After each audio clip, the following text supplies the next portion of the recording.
Good day!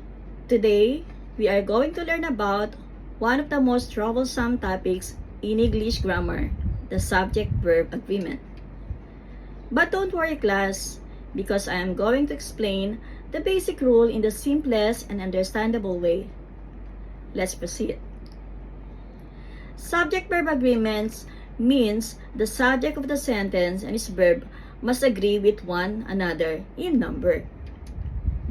A singular subject requires a singular verb. A plural subject requires a plural verb. Now, let us go with the first rule.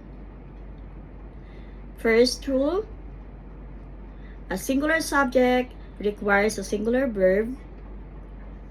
A plural subject requires a plural verb. In contrast with pluralization of noun, where we adding s at the end of the noun, plural form of the verb doesn't have s at the end. It is in its base form.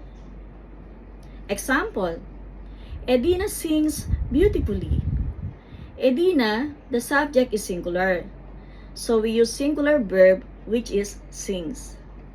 Another example, the boys go to church. The noun boys is in plural form, and we use the verb go, which is also in plural form. But there is exemption to these rules. The pronouns I and you follow a different rule. Example, I walk at the park.